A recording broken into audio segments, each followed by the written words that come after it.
अर्धापुर के नगर सेवक और राष्ट्रवादी कांग्रेस शरद पवार गढ़ के अल्पसंख्यक विभाग के उपाध्यक्ष शेख जाकिर ने भोकर विधानसभा मतदार संघ से पार्टी को टिकट देने की मांग की है। शेख जाकिर के मुताबिक महाविकास आघाड़ी की जीत में अल्पसंख्यक और खुसूसन मुस्लिम समाज का अहम रोल रहा, इसीलिए विधानसभा में उम्मीदवारी देकर इनके साथ इंसाफ किया जाना चाहिए। अर्धापुर नगर पंचायत के नगर सेवक व राष्ट्रवादी शरद पवार गढ़ अल्पसंख्यक विभाग के उपाध्यक्ष शेख जाकिर ने भोकर विधानसभा मतदार संघ से उम्मीदवारी दिए जाने की मांग की है।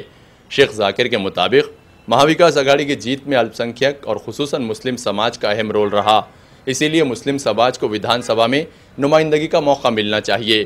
शेख जाकिर ने बताया कि अशोक चौहान के बीजेपी में जाने के बाद भोकर विधानसभा मतदार संघ में बीजेपी को 851 वोट मिलने की खबर प्रकाशित हुई, लेकिन इस बात को छुपाया गया कि अर्धापुर शहर में महाविकास आघाड़ी 3500 वोटों से आगे रही।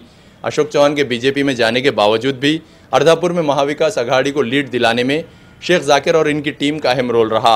शेख जाकिर ने बताया कि विधान परिषद में मुस्लिम नुमाइंदगी को खत्म कर दिया गया, जिसको लेकर मुस्लिम समाज में पहले ही नाराजगी है और इसे दूर करने के लिए महाविकास आघाड़ी को मुस्लिम समाज को विधानसभा में उम्मीदवारी देनी चाहिए और इन्हीं बुनियादों पर इन्होंने महाविकास आघाड़ी और शरद पवार गढ़ से उम्मीदवारी देने की मांग की। उम्मीदवारी ना मिलने पर शेख जाकिर ने अपक्ष लड़ने का भी अज़्म जाहिर किया। लोकसभाचे पूर्ण महाराष्ट्रासह भारत देशामध्ये निवडणूक झाले, अत्यंत पद्धतशीर निवडणूक पार पडलेत।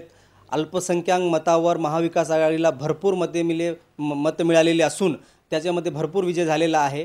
आपण नांदेड जिल्ह्यातील भोकर मतदारसंघ पाहता, ज्यामध्ये अशोक चव्हाण माजी मुख्यमंत्री यांचं बाल्ड किल्ला म्हणून भोकर विधानसभा हे ओळखले जाते।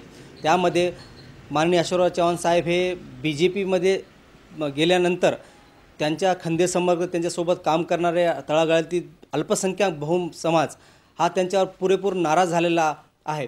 त्यांनी नाराजगी आपली मतदान पेटीत त्यांना दाखवून दिलेली आहे।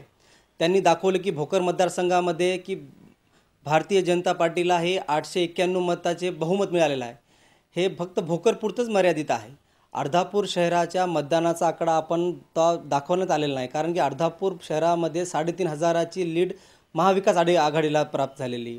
या सर्व प्रकरणामध्ये आपण पाहू शकता की अल्पसंख्याक किती लोक नाराज आहेत। परंतु मागच्या काळात विधान परिषदेचे इलेक्शन झालेत, त्यानंतर दर 5 वर्षाला वजाहत मिर्झा, बाबाजानी दुर्राणी, अजित पवार गट यांना MLC द्यायचे, पण यावेळेस त्यांना वगळण्यात आले। त्यामुळे मुस्लिम व अल्पसंख्याक मतदान फार त्यांच्यावर नाराज झालेला आहे। आमचा मायनॉरिटीचा असा प्रश्न आहे की आमचा कोणीतरी माणूस पाहिजे मतदारसंघात पाहिजे, आम्ही भक्कम मताने त्यांना निवडून देऊ, आम्ही त्यांच्या प्रत्येक जागी सोबत राहू। म्हणून माझी अशी इच्छा आहे, माझी मागणी आमच्या शरद पवार गटाला आहे की मला विधानसभा भोकर मतदारसंघातून तिकीट द्यावी, अशी आमच्या अल्पसंख्याकांसह माझ्या पक्षाच्या लोकांची मागणी आहे। त्याप्रमाणे मी साहेबांकडे प्रश्न मांडलेला आहे, मागणी केलेली आहे। आता पक्ष काय निर्णय घेतो याच्यावर निर्णय होईल। जर पक्षानं कोणत्या बाबतीत जर मला डावळलं तर आमची अपक्ष लढण्याची पूर्णपणे भोकर मतदारसंघ तयारी आहे।